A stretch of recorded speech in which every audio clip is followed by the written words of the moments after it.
Hey there, welcome to Worth It Wednesday. Every Wednesday we send a principle worth learning, a question worth answering, and a recommendation worth taking. We call it Worth It Wednesday. If you want to get on the email list, you can sign up at pathforgrowth.com. Today's principle is a leadership principle, and it's that the refusal to delegate is often an emotional issue. This is something that I had to learn for myself, but I also had to learn as a coach of other people, is that I think so often we think the reason why either we aren't delegating or why our people aren't properly delegating responsibility is because we or they don't understand how. And we think it's a head issue, we think it's a rational or a logical problem. And that's what I thought for the longest time, that whenever I would see a leader who wasn't properly delegating, the thing I had to help them with was how. And what I've learned is that most often, or more often than not, is not true.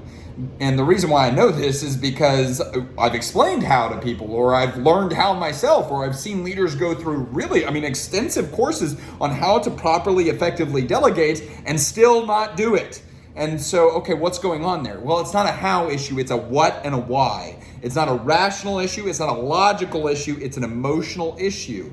So what makes it emotional, right? What makes it not a thing with the head, but actually a thing with the heart? Well, I think there's some things that a leader has to wrestle to the ground in order to delegate effectively. And this certainly isn't all of the things that block delegation, but it's certainly some of the things that block delegation. So let's walk through them real quick. And this is in the email. We're also going to be doing a pretty long podcast episode on this as well. Number one is insecurity of the leader. Think about this for a second. If your identity is tied to the work that you do, why on earth would you ever hand off work?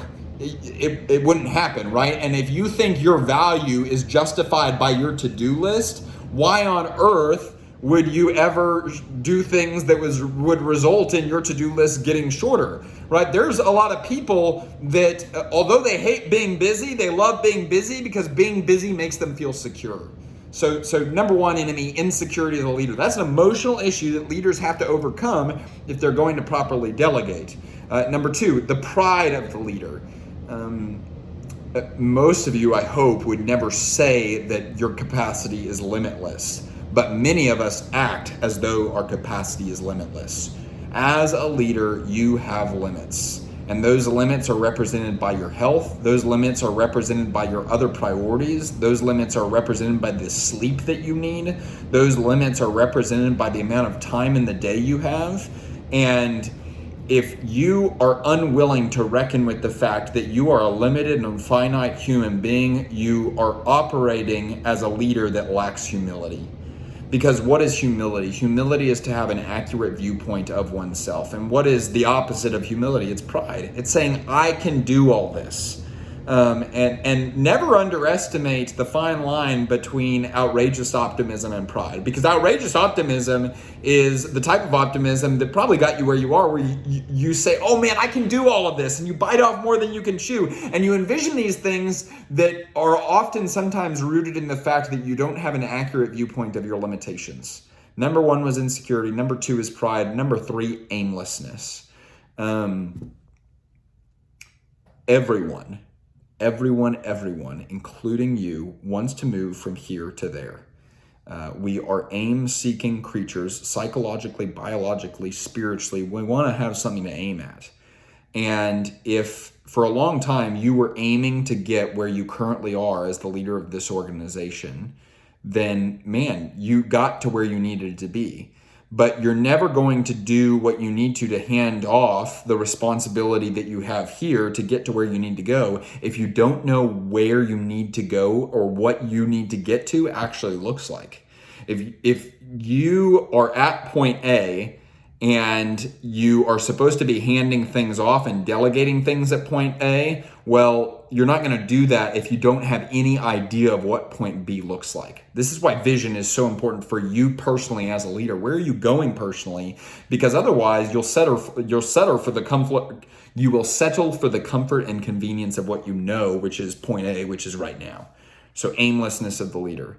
Let's do 3 more. Distrust of the leader. If you don't trust your people, whether for good reasons or for bad reasons, then you're not going to delegate effectively. And some people may say, well, I'm not delegating because the people just aren't trustworthy. Okay, well, who hired those people, right? Either way, it's a look in the mirror conversation. Next one is impatience, the leader. Delegation takes time. It's not going to happen overnight.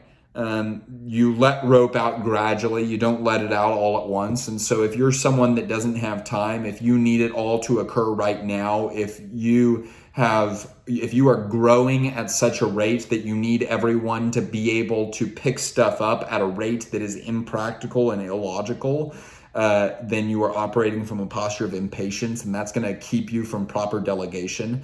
You have to be willing to slow down in order to speed up in the long term. But some people can't deal with slowing down at all, so that's not going to work. And then finally, perfectionism of the leader.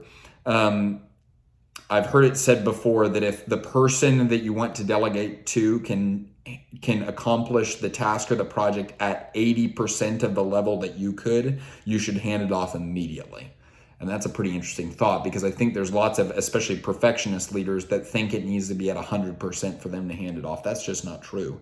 I think it's Craig Rochelle that says he's moved to 50%, which I don't know that I have the guts or the gumption to do that yet, but we get what he's talking about there. He's saying stop waiting for everything to be figured out. Stop waiting for mistake-free delegation. Allow people the luxury of making mistakes, because that's how you learned, and that's how everyone learns, trial and error. So if you want to be a perfectionist, that's fine. You just can't be a leader, because perfectionists can't delegate. It can't happen, right? And so ditch the illusion of perfectionism, strive for excellence, and be willing to walk with people and develop people when they make mistakes, because it's not if, it's when.